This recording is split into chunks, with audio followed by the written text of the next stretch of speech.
This man's Gbọla was so massive it caused a village meeting. What they decided will shock you.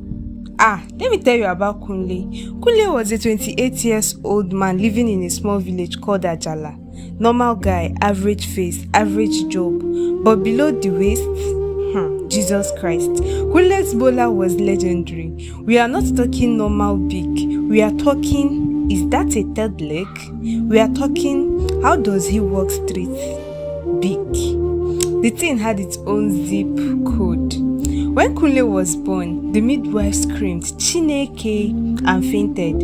His mother looked down and said, what is this? Did I give birth to a baby or a baby and a python? Growing up was hell for Kunle. In primary school, during assembly, the headmaster pulled him aside. "Kunle, what are you hiding in your shorts? Empty your pockets." "Sir, my pockets are empty." The headmaster looked down. His eyes went wide. "Jesus is Lord." Got to the back of the line and faced the wall. In secondary school, it got worse. During sports, the boys would shower together. When Kunle entered the bathroom, everyone would go silent. Then someone whispered, Kunle, that thing is not normal. Did you do jazz?" His nickname became Kunle 3 Legs. But here's the wahala. Kunle couldn't get a girlfriend. You think women would be lining up, Abi? Wrong. Because the thing was too big, not sexy big, scary big. Every time a girl liked him and things got serious, romantic, the moment she saw it, she'd scream and run. "Kunle, what is that? You want to kill me? Are you mad?" One girl literally climbed through the window to escape. Another one called her pastor to come and pray for her. "Daddy G.O., I have seen the enemy." By age 28, Kunle was still a virgin and deeply depressed. Then one day, the village chief called an emergency meeting. Everyone gathered at the town square confused. Why did chief call this meeting on a Tuesday afternoon?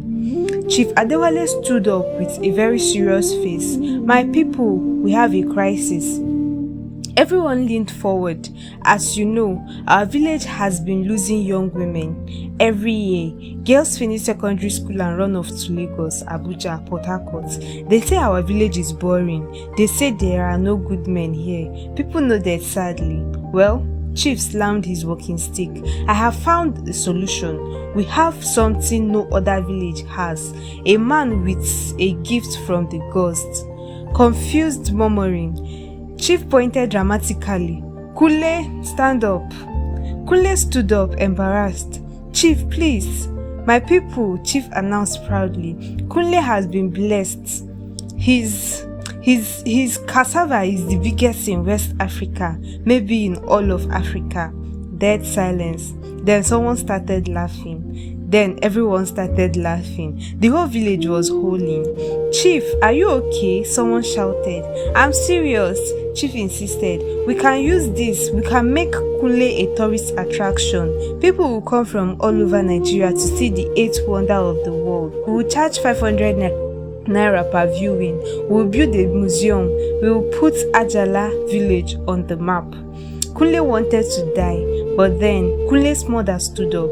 "Chief Adewale, have you gone mad? You want to turn my son into a circus animal?" "Mama Kunle, think about it. Your son will be famous. He will be rich. Women will run away from him." Mama Kunle shouted. "Every girl he brings home takes one look and runs like Usain Bolt. My son is 28 years and still sleeping in my house. No woman wants to marry him. And you want to make it worse by announcing his situation to the whole world?" The chief scratched his head.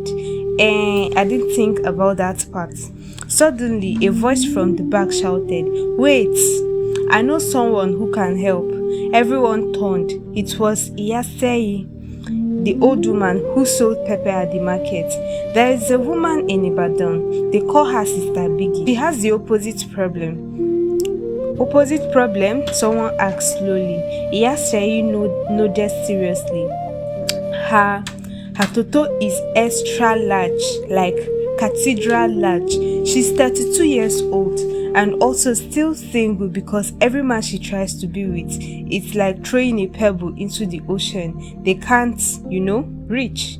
The village erupted in laughter and shock. So what are you saying? Chief asked. Iyasheyi grinned. I'm saying Kule and Sister Biggie are a perfect match. Like key and lock, like charger and phone, like... We understand, Chief interrupted. Where can we find this woman?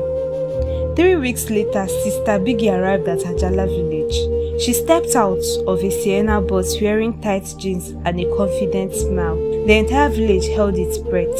Chief Adewale whispered, "This is it. This is the moment that will determine Kunle's destiny." Sister Biggie walked slowly towards Kunle. She stopped right in front of him, looked up and down, then looked down.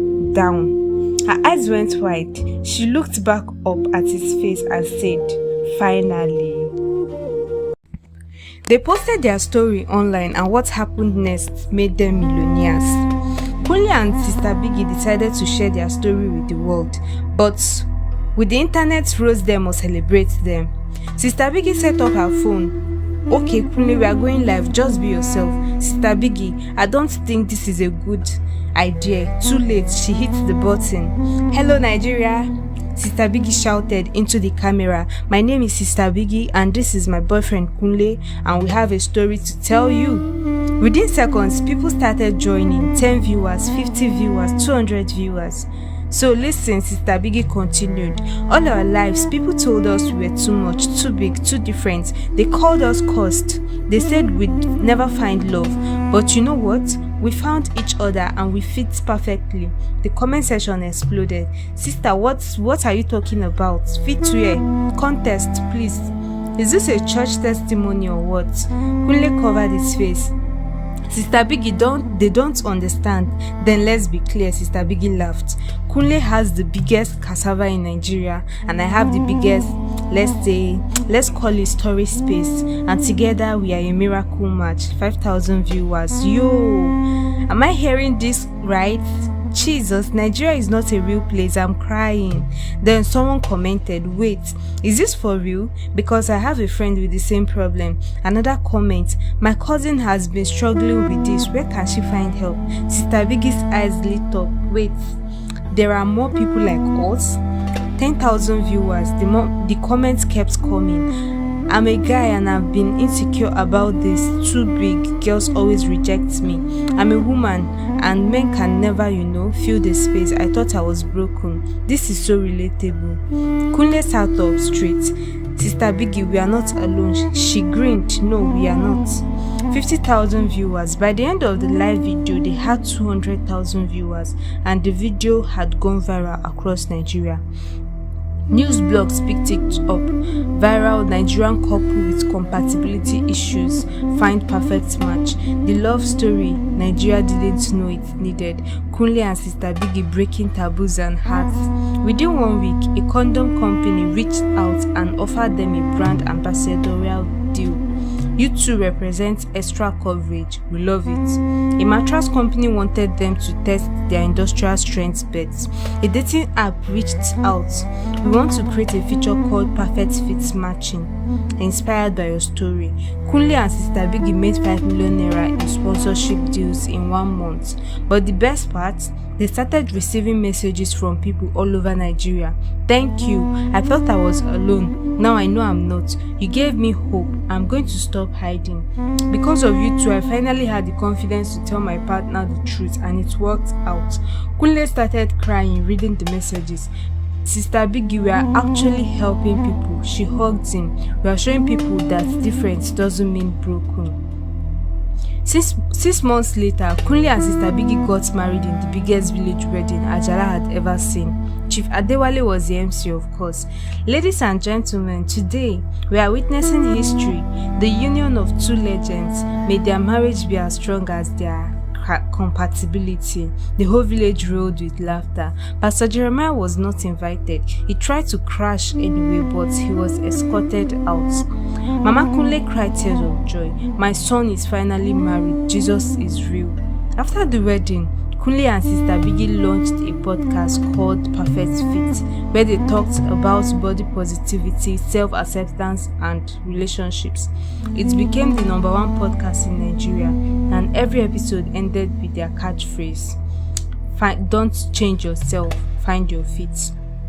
1 year later, Sister Biggie posted on Instagram a photo of her pregnant. The caption, "Guess what? Kunle's gift works in more than one way. Baby on the way." The internet melted. 500,000 likes, comments, congratulations, that baby is going to be legendary. Kunle and Sister Biggie's child will grow up knowing confidence. This is the biggest love story I've ever heard. And somewhere in Ajala village, Chief Adewale raised his glass of palm wine and said, "I told you, Kunle was a blessing, now the whole world knows." The end. God makes everyone different for a reason. Don't let society make you feel broken. Somewhere out there, someone is your perfect fit. Please like, share, and follow for more real African stories like this. When the woman with the biggest toto met the man with the biggest Gbọla, what happened shocked the whole village. Sister Biggie came all the way from Ibadan to meet Kunle. When she saw his gifts, she said, "Finally, but would they actually be compatible?" The entire village followed Kunle and Sister Biggie. I'm not joking, no. 200 people walking behind them like it was a presidential motorcade. Chief Adewale was leading the parade with a megaphone. "Make way! History moment is in progress." Kunle was dying of embarrassment. "Chief, please, this is my private life." "Private?" Chief laughed. "My boy, your Gbọla is a national treasure. Nothing about it is private." Sister Biggie, on the other hand, was unbothered. She walked with her head high, confident, radiating. When they got to Kunle's house, his mother, Mama Kunle, had prepared a welcome ceremony. Jollof rice, fried rice, chicken, moi moi. She even hired a photographer. "Mama, why is there a photographer?" Kunle screamed. "My son, if this works out, I want evidence. Do you know how many people said you'd never find a wife? I need receipts." Sister Biggie sat down and ate 3 plates of rice. The whole village was shocked. See as she dey chop, na warrior this one be o. After eating, Sister Biggie wiped her mouth and said, "Okay, let's talk business." The room went silent. "I didn't come here for love stories," Sister Biggie said bluntly.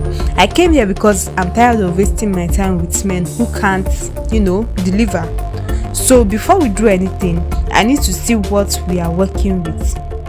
Kunle turned red. "You want me to hear? In front of everyone?" "Not everyone," Chief shouted. "Just me, your mother, Sister Biggie, and maybe 5 elders as witnesses." "Witnesses for what?" "For the records. This is history." Sister Biggie stood up. "You know what? Forget it. Kunle, let's go to your room alone. If this works, it works. If it doesn't work, I'm going back to Ibadan and we'll never speak of this again." The village erupted. "Hey, they are going to the room." Kunle and Sister Biggie disappeared into the room. The door slammed shut. The entire village pressed their ears against the walls and windows. Chief Adewale had a stethoscope against the door like a doctor. "Shh, I'm trying to hear." 5 minutes passed. 5 minutes of silence. 10 minutes, still nothing. 15 minutes, then they heard Sister Biggie's voice. "Jesus is King." The village gasped. They had Kunle. "Wait, is that a good Jesus or a bad Jesus?" Sister Biggie, "Good Jesus, very good. This is perfect." Then they had laughter, both of them, genuine, happy, relieved laughter. The door opened. Kunle and Sister Biggie walked out holding hands, both grinning like they just won the lottery. The village exploded in cheers. It worked. They fit. It's a miracle. Mama Kunle started crying. "Thank you, Jesus. My son is finally going to get married." Chief Adewale raised his walking stick. "Wedding date. We need a wedding date." Sister Biggie laughed. "Calm down, Chief. We just met." "But you fit together," Chief insisted. "That's like 90% of marriage right there." Kunle, for the first time in his life, looked genuinely happy. "Sister Biggie, can we maybe try this, like actually date, get to know each other?" Sister Biggie smiled. "I'd like that." The village melted. Aww. But then a loud voice interrupted. "Stop this nonsense." Everyone turned. It was Pastor Jeremiah from the village church. storming towards them with his Bible raised high. "What kind of ungodly gathering is this?" he shouted. "You people are celebrating lust, fornication. This is the work of the devil." Chief Adewale rolled his eyes. "Pastor, rest. Two adults found compatibility. What's your problem?" "My problem?" Pastor Jeremiah pointed at Kunle. "This boy has been cursed. That thing he's carrying is not from God. It's from marine spirits. And this woman," he pointed at Sister Biggie, "is clearly a witch sent to trap him." The village went silent. Sister Biggie's smile disappeared. She walked slowly towards the pastor. "Pastor," she said calmly, "did you just call me a witch?" Pastor Jeremiah stood his ground. "Yes, because no normal woman would have what you have. You are clearly in covenant with." Sister Biggie slapped the Bible out of Pastor Jeremiah's hands. "You have been preaching in this village, and what have you done? You body shame people. You call everything demonic. That doesn't fit your narrow mind. Well, I have news for you." She stepped closer. "God makes everyone different. Big, small, tall, short, gifted, average. And just because you can't handle differences doesn't mean they are causes. Kule is a blessing. And if you can't see that, then you are the one with the problem."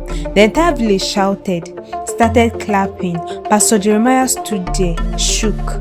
Then Kunle stepped forward. "Pastor, you have made me feel ashamed my whole life. You told me to pray it away like I'm broken. But I'm not broken. I'm just different. And I've finally found someone who accepts me. So with all due respect, leave us alone." Pastor Jeremiah picked up his Bible and stormed off. That night, Kule and Sister Biggie sat under the moonlight talking for hours. "You know what's funny?" Sister Biggie said. "I spent years thinking something was wrong with me. Doctors couldn't explain it. Men ran away. I thought I'd die alone." Kule nodded. "Same, I thought I was cursed. But maybe," Sister Biggie smiled, "maybe we were just waiting for each other." They held hands. Then Kule asked, "So what happens now?" Sister Biggie grinned mischievously. Now we go viral." "What?" She pulled out her phone.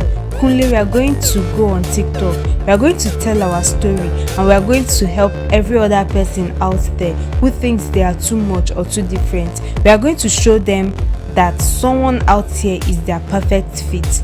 Kunle's eyes went wide. "You want to tell the world about us?" "Yes. Are you in?"